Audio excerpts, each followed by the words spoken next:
it's important to stretch.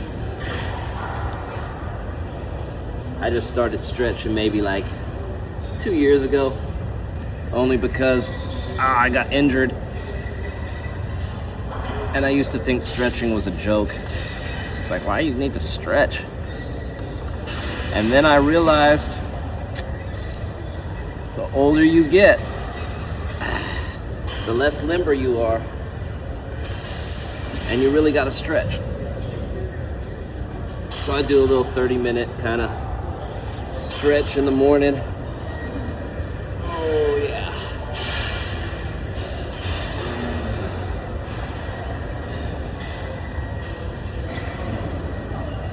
So I think what's funny is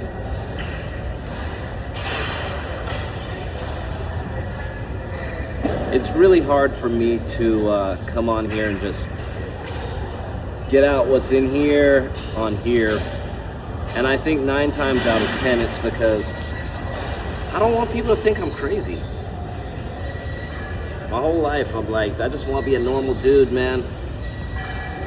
I knew I wasn't normal when I was like, I always tell this story. I know I wasn't normal around like, I want to say 7 or 8, because I would see these hawks.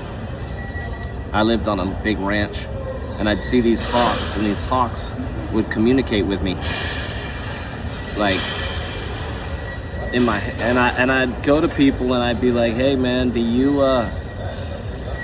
talk to hawks? Or do hawks talk to you?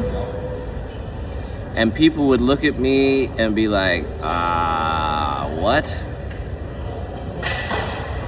So I would always be like, man, I'm not trying to be that guy. So I would tuck a lot. I would tuck a lot of my thoughts and things that I went through in my life because I didn't want people to think that I was crazy.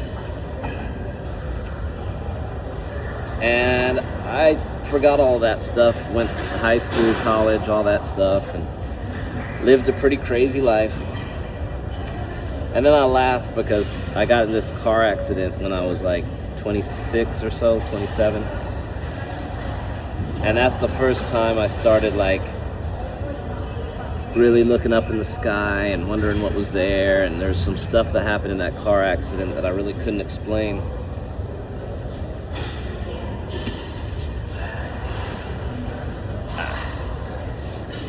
And that's what's crazy about life, you know.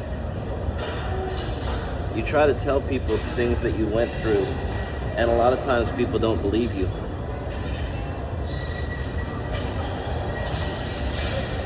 So it's funny because here I am almost 50 years old. Still remember that car accident like yesterday. And I was given a mission to try to get to 100% connection. Let's say a challenge, because I like challenges. And I did it, and it was crazy because when I followed the recipe, I had what I call a God revelation. And people, I know, think I'm crazy, right? Because they'll be like, what do you mean a God revelation, you know? And I'm like, look, this condor came out of the sky, and I don't like to tell the whole story because then I really do sound crazy. And he put all this thought in me, and I think along with the thought, I know, along with the thought was the soul of Haru. It just got thrust inside of me. And then I was given a mission to bring nihilism here back. I always say, bring it back. And it was hard because no one was talking about Kemet. The Ankh wasn't something anyone even cared about, you know. I'd still tell people about it. I try to tell people about these things that existed 2,000 years ago, and everyone's like, And then I realized we're living in a simulation, and everything here is controlled by some not so good powers. And I kept seeing these visions, you know, and I always wondered if they were just visions, if they were visions from God, or what they were. But these visions would show me that there's going to be one person that comes to me, and I renamed myself after I had my vision. I renamed myself Chief Priest Heru. I call it CP Heru for short. And, because I have this recipe to save your soul, and that's what was shown to me, is like how painful it is if you die and you have not followed a recipe to save your soul. Sorry, I'm stretching at the same time, so it is what it is. So it's kind of crazy because here I am trying to give this recipe to people, and people look at me like I'm crazy. They're like, what? You want me to do what? You want me to do this? And very few people have followed the recipe, but God also told me that the recipe isn't for everybody. God will choose certain people, and these certain people will have a vision just like you had a vision. And they're going to end up finding you because I'm going to bring them to you, and you're going to give them the recipe. And if they choose to follow it, they choose to follow it. If they care about their afterlife, then they will follow it. And it's just hard because I'm just waiting.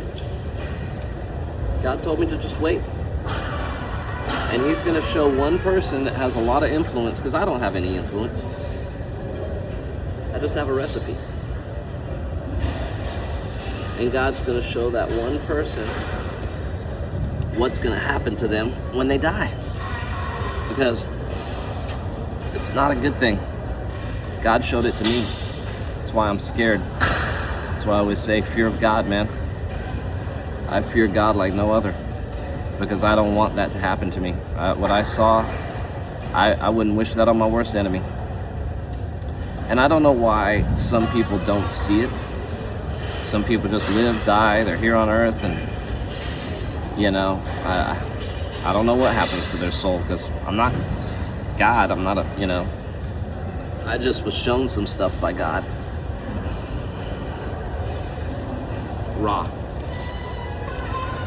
That's what I call it. So what I'm waiting for, and I'm not really waiting, it is what it is. When it happens, it happens. I don't know if it's going to be next year, 5 years, 10 years. Who knows? It could happen because I passed the recipe on to certain people. So maybe I'm not going to give the person the recipe. I don't know. Maybe I gave someone the recipe and that person's going to give someone the recipe. Because I can't force life, right? God did tell me that it's going to happen before I'm 50, and I'm a year away from 50, so I still think it's going to happen within this year. Someone is going to have a revelation, a raw revelation, and that person is going to find Chief Priest Heru, and I'm going to be able to explain what they saw. Because not too many people can. I don't think anyone can do that, truthfully. All these fake people out there, all these fake religious leaders, that are in it for the money. So everyone have a God day.